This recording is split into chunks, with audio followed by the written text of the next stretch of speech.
Hello and welcome to This Week in Turkey. This week, a 6-member US team has arrived in the country to set up a coordination center for a so-called safe zone in Syria. Turkish drones started operating in northern Syria on Wednesday as part of a recent agreement between Turkey and the United States on the creation of a safe zone there. Turkish Defense Ministry said in a statement that drones started carrying out work in the area where the safe zone, or peace corridor, for the return of refugees will be created, but the statement did not provide further information on the drones' operations. Efforts were underway to set up a joint operations center in the southeastern Turkish province of Şanlıurfa operational as soon as possible, it added. A U.S. delegation arrived in Şanlıurfa on Monday to set up the center that will oversee the establishment of the safe zone. The move followed an agreement that were concluded after intense talks in the Turkish capital of Ankara on August 7 between U.S. and Turkish officials to address Turkey's long-standing security concerns along its southern border. Although details of the safe zone's size and management remain undetermined, the command center is expected to be a pillar of negotiations, shaping the future of a region that has been a severe friction point in U.S.-Turkey relations.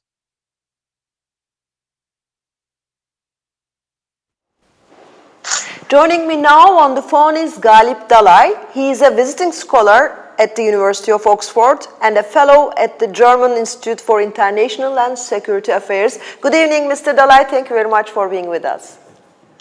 Good evening. Thank you very much for having me. As you know, a U.S.-Turkish Joint Operations Center is set up in Şanlıurfa this week, and the Defense Ministry says it will be operational very soon.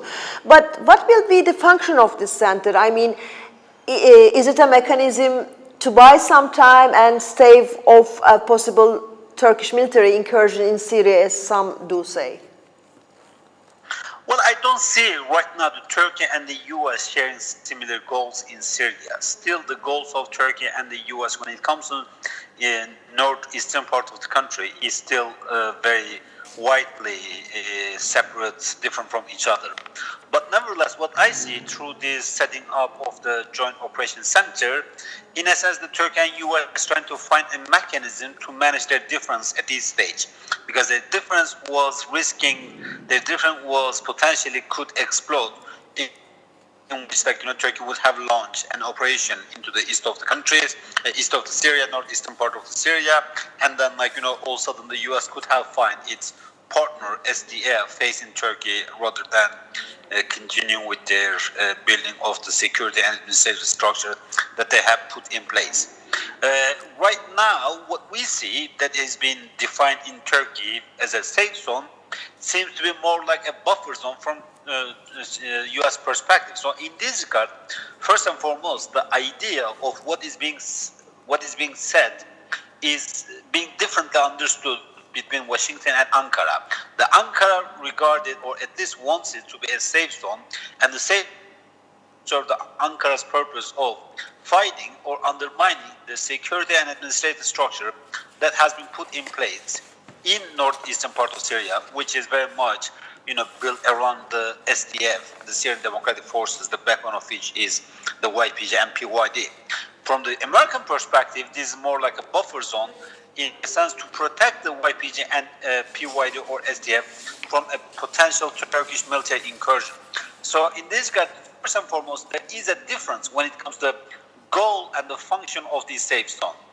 And the other technicalities is, I think, like a secondary. But at this stage, one thing that Turkey and the U.S. has to work out is A, what they are setting up, B, what is the purpose of this place, C, how they are going to operationalize it, particularly the composition of the forces that are supposed to perform a duty in this projected zone. As you mentioned, I mean, these disagreements doesn't seem to be resolved yet, and unfortunately. Yeah, do you see any opening? Or, for example, I will quote a scholar. The director of the Middle East program at the Foreign Policy Research Institute, Aaron Stein, for example, says that both sides should accept difficult compromises. And I'm quoting him. He says, "You have to have a compromise that involves Turkey accepting SDF as a quasi-legitimate actor." I mean, can you see Turkey accepting SDF as such? Well, I think what I see at this stage is not Turkey accepting, particularly not publicly accepting SDF in this manner. But as this, if particularly this projected zone turns into a buffer zone, that means a cold peace or an indirect recognition from Turkey's side. So in this regard, it's very much dependent on what will be the nature of this zone, because, as I said, Turkey is not going to recognize it outrightly. The semi-quasi legitimacy of the SDF, but what is likely that we will witness that there might be there will be a peace called between the frozen of the conflict, this or the peace called peace between the actors, in which more or less the SDF will recognize the fact that the Turkey will have a presence in certain part of the northeastern part of the Syria, so they should not have any design on these areas. And Turkey very much also understand the area that falls outside of this projected zone will be very much managed by the SDF. So in this regard, it's more a tacit recognition rather than an open recognition. I see. And, during the negotiation period, everybody was discussing the depth of this so-called safe zone, maybe buffer zone. Maybe you can also mention a little bit the difference between them. But and Turkey, we have been told that asking for a 30-kilometer deep one, and maybe now it comes to less than that. But for Turkey to feel safe, I mean, as regards to YPG acts because of its relation to PKK, is it really important how far it is, or is it because Turkey wants a more like an Afrin type of zone, which, for example, where YPG along with some civilians withdrew from the area, so that some Syrian refugees also could be posted there? One thing that Turkey at this stage very much aim at is to make sure that whatever area that is being controlled by the SDF and YPG remain fragmented, not territorially contiguous, not administratively contiguous, not politically, very in harmony. So the first goal at this stage for Turkey is to make sure that the area that is now controlled by the SDF and YPG, PYD, remains fragmented.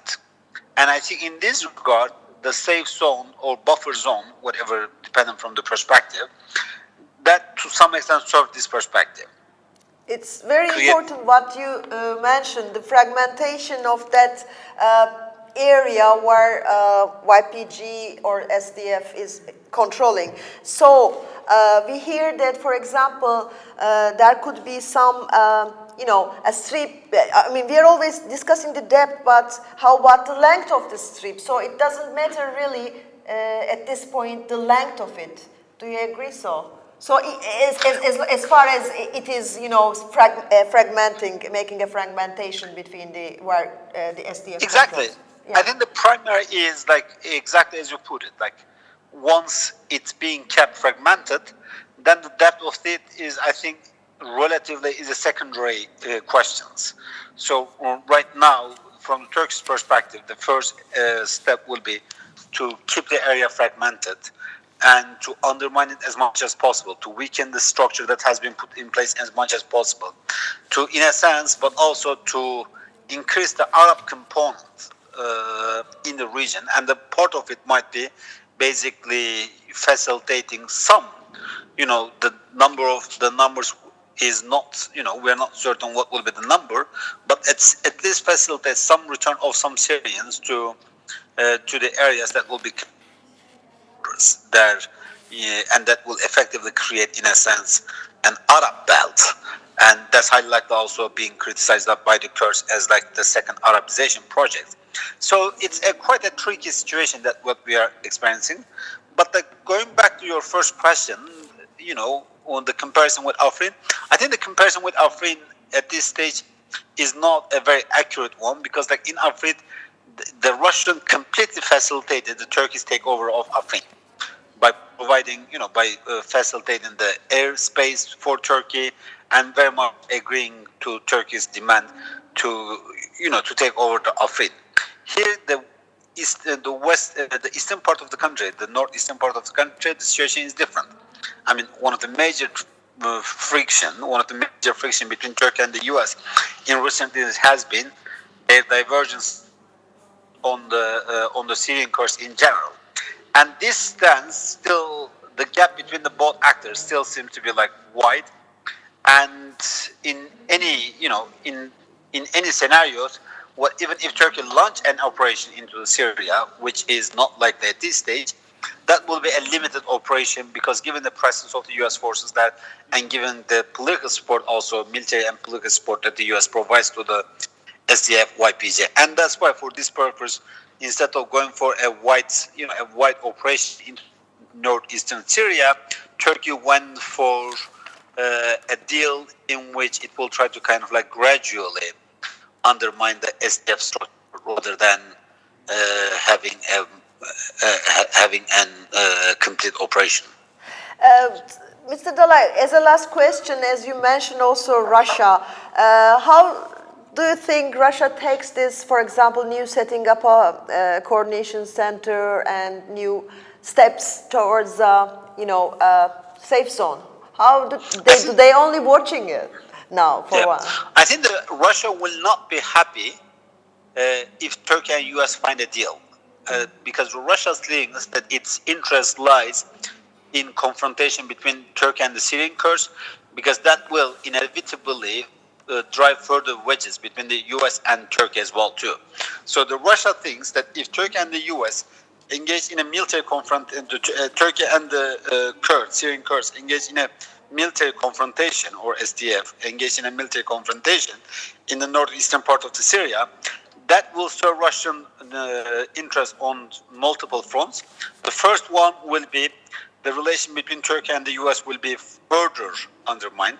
Secondly, given the prospect of a Turkey's onslaught or Turkey's military takeover of certain areas in northeastern part of Syria, the Russia believes that the Syrian Kurds will be much more amenable to the Russian demands than, and potentially also much more amenable to the Syrian regime's demands, and that will increase the possibility of a smooth re-engagement between the Syrian Kurds and the regime. And I think the thirdly, in any of such confrontation, the Turkey's dependency on Russia will increase, and this is exactly what Turkey wants and what Russia wants. Mr. Dalay, thank you very much. There was lots of food for thoughts. Thank you for your time. Thank you very much for having me. Thank you. And in other news this week, the Turkish Statistical Institute announced the workforce statistics for May 2019, and the unemployment rate was measured as 12.8%, marking a 3.1% increase from same month last year. Turkey's unemployment rate stood at 12.8% in May, the country's statistical authority announced on Thursday. The figure was up 3.1 percentage points compared to the same month last year. The number of unemployed persons aged 15 years and over rose by 1 million year-on-year to 4.16 million in the month. The number of unemployed persons aged 15 years and over rose by 1 million year-on-year to 4.16 million in the month. Non-agricultural unemployment increased 3.4 percentage points to 15% during the same period. The youth unemployment rate, persons aged between 15 and 24, reached to 23.3%, rising 5.5 percentage points on a yearly basis. Services sector constituted the highest share of employment with 56.6%. It was followed by industry with 19.6%, agriculture with 18.3%, and construction with 5.5% in May. Labor force participation rate fell by 0.4 percentage points on an annual basis to hit 52.9% in the month. An appointee to a subsidiary company of Istanbul municipality has resigned after an uproar over his history of provocative social media posts. Last week, Istanbul's mayor Ekrem İmamoğlu drew criticism for one of his appointments. Bahaddin Yetkin, who is known for his provocative social media posts and close ties to the ruling AK Party, was promoted to lead İSPAK, a company that oversees smart city policies. Yetkin closed his Twitter account after Turkish media outlets began publishing his old posts, and the following day prompting an uproar on social media that he had resigned from his position. The Istanbul municipality released a statement on the same evening saying his resignation was accepted. It has become evident both from public posts on social media and from investigations that were completed this evening that Yetkin had shared posts on social media that absolutely do not tally with the views of this administration, the municipality's statement said. Yetkin's tweets show that he was part of a social media campaign calling for Istanbul's Hagia Sophia Museum to be turned into a mosque. He also shared several posts in support of a religious sect and liked videos that insulted senior opposition figures. Yetkin was also among the many AKP-affiliated accounts on Twitter that spread false allegations about the participants of the International Women's Day March this year. In 2011, he applied to run as an AKP candidate in parliamentary elections for the southeastern province of Şanlıurfa. And this week in Istanbul, Liverpool edged Chelsea on penalties after a 2-2 draw to claim the UEFA Super Cup for a fourth time. Kudos to the Reds. They will never walk alone in Istanbul. Liverpool won the UEFA Super Cup for the fourth time in their history by beating Chelsea 5-4 on penalties after a 2-2 draw in Istanbul. The Reds came from behind, only to then spurn the lead for themselves in extra time and eventually needed spot kicks to prevail. Goalkeeper Adrian, playing due to an Alisson Becker injury, was the unlikely hero. He made the match-winning save 9 days after joining Liverpool as a free agent. Chelsea had taken the lead in the first half through Olivier Giroud's clinical strike, but Sadio Mane scored twice to give Liverpool the lead. Jorginho's spot kick took the game to the penalties, where Liverpool triumphed. The win comes just 2 months after Jurgen Klopp won his first trophy as Liverpool boss when he led the Reds to a 2-0 win over Tottenham in the Champions League final. The game was a landmark event as it saw the first woman officiate the traditional curtain raiser for European competitions. The 35-year-old Stephanie Frappert, who took charge of the Women's World Cup final this summer, became the first woman to referee a major men's European match. And the day before the match, during the training session, Liverpool star Mo Salah and coach Jurgen Klopp melted hearts as they played football with amputee children. In one particular clip published on Liverpool's official Twitter account, Salah can be seen playing keepy-uppy with one boy who has lost both legs. Chelsea's Kurt Zouma, N'Golo Kante, and Mason Mount also got involved with the touching gesture as kids with crutches got to have a kickabout with their idols. Games between these two sides in Europe have historically won by a margin of more than one goal. It was the same again on Wednesday night as the two teams tussled for 120 minutes in a game that did not finish until almost 1 a.m. in Istanbul. In the end, it came down to who could keep their cool in the sweltering heat, and after 9 excellent penalties, Abraham placed his shot too close to Adrian to hand Liverpool their first silverware of the season. Turkish top-tier football league, the Super League, kicked off tonight. And the opening match of the season is now being played between Denizlispor and the last year's champion Galatasaray. The new Super League season opens with an away game for Galatasaray, who will test newcomer Yukatel Denizlispor. Under coach Fatih Terim, Galatasaray managed to climb to the top spot in the last weeks of last season, upsetting Medipol Başakşehir, who looked set to win their first league title. In the last 61 seasons, only 5 teams could gain the title. Galatasaray has 22 titles. Fenerbahçe, with 19 titles under its belt, saw its worst record in Super League last season, where it neared the relegation zone in the last weeks. Beşiktaş, which is the other member of the Big Three, held 13 titles, while Trabzonspor has 6 and Bursaspor has 1. The first half of Super League will end on December 29. The second half will begin in mid-January and the season will go on until May 2020. This is all from This Week in Turkey. Thank you very much for being with us.